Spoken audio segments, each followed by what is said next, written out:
ৰাজ্যজুৰি জলসিঞ্চন আঁচনি ভালুকৰ হাঙিত পৰিণত হোৱা দেখিবলৈ পোৱা গৈছে। ৰাজ্যৰ বিভিন্ন প্ৰান্তত কৃষকসকলে পথাৰত শালি ধানৰ খেতি কৰিব পৰা নাই।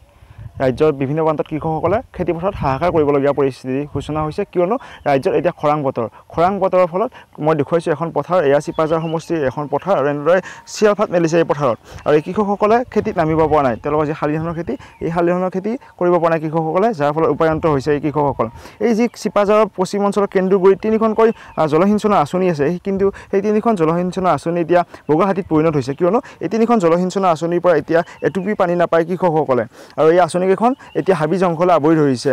এটা দৃশ্য মোৰ সহযোগে দেখুৱাইছে, এই পথাৰৰ কাষতে আছে এইখন জলসিঞ্চনৰ আঁচনি, কিন্তু এই জলসিঞ্চনৰ আঁচনিখনৰ পৰা এটুপি পানী খেতিপথাৰত পোৱা নাই এইসকল কৃষকে, যাৰ ফলত উপায়ন্ত হৈছে কৃষকসকল। কেনেদৰে তেওঁলোকৰ খেতিডৰা কৰিব তাক লৈ শংকিত হৈছে, যিহেতু এতিয়া বৰষুণৰ অভাৱ, বৰষুণ নাই।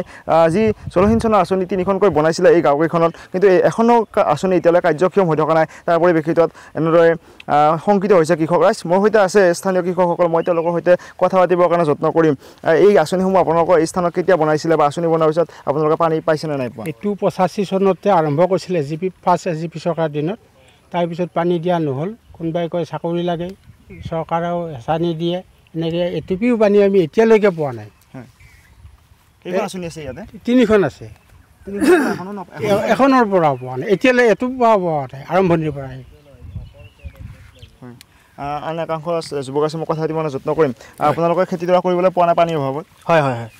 গতিকে এই অতি দুৰ্ভাগ্যৰ বিষয়। বৰ্তমান সময়ত এই শাওণ মাহ চলি আছে, কিন্তু শাওণ মাহত সাধাৰণতে সেউজীয়া হৈ উঠে পথাৰবিলাক, কিন্তু এইবাৰ বৰষুণে নাই।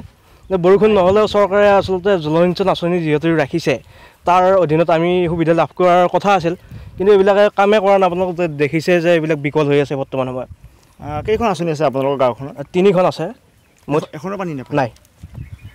বছৰটো গোটেইকেইটা দিন আপোনালোক খেতি কৰিলে বতৰৰ ওপৰত নিৰ্ভৰ কৰিব লাগে? নিশ্চয়, বতৰৰ ওপৰত আগতে নিৰ্ভৰ কৰিছিলোঁ, কিন্তু এইবাৰ অতি দুৰ্ভাগ্যৰ বিষয় যে খৰাং পৰিস্থিতিৰ সৃষ্টি হৈছে, কিন্তু চৰকাৰৰ ফালৰ পৰা কোনো ধৰণৰ আমি সুবিধা লাভ কৰা নাই। পূৰ্বতে আপোনালোকে এনেকুৱা পৰিস্থিতিৰ সন্মুখীন হৈছিলনে?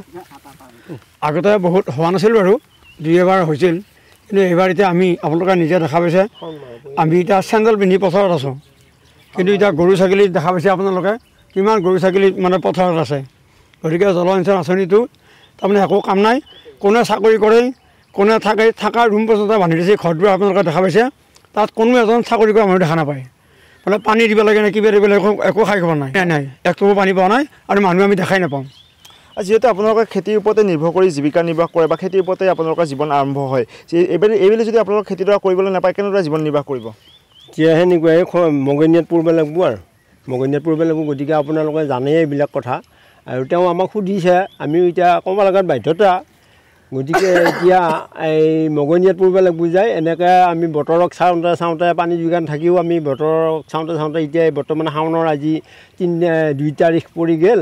গতিকে আমি এতিয়া পানীৰ ব্যৱস্থা একো নাই। গতিকে আপোনালোকে এই বিভাগীয় পক্ষক আপোনালোকে বিচাৰি পেলাই কি ক'ত কেনেকৈ পাৰে সহায় কৰি দিব লাগে, এইখিনিয়ে ক'ব লাগে। নিশ্চয়কৈ উল্লেখ কৰিব লাগিব, চিপাঝাৰৰ কেন্দুগুৰি এই গাঁওখনত 3খনকৈ জলসিঞ্চন আঁচনি আছিলে, কিন্তু 3খন আঁচনি এখনো কাৰ্যক্ষম হৈ থকা নাই, যাৰ পৰিপ্ৰেক্ষিতত খেতিপথাৰত এটুপি পানী পোৱা নাই এই কৃষকসকল আহিছে। কৃষিৰ ওপৰতে নিৰ্ভৰ কৰি জীৱন নিৰ্বাহ কৰা এইসকল কৃষকে এতিয়া হুমুনিয়াহ কাঢ়িব লগা হৈছে। আচলতে কেনেদৰে এওঁলোকৰ জীৱন নিৰ্বাহ কৰিব, যদি এইবেলি খেতিডৰা কৰিবলৈ নাপায়, তেওঁলোকে কেনেদৰে জীৱন নিৰ্বাহ কৰিব তাক লৈ শংকিত হৈছে।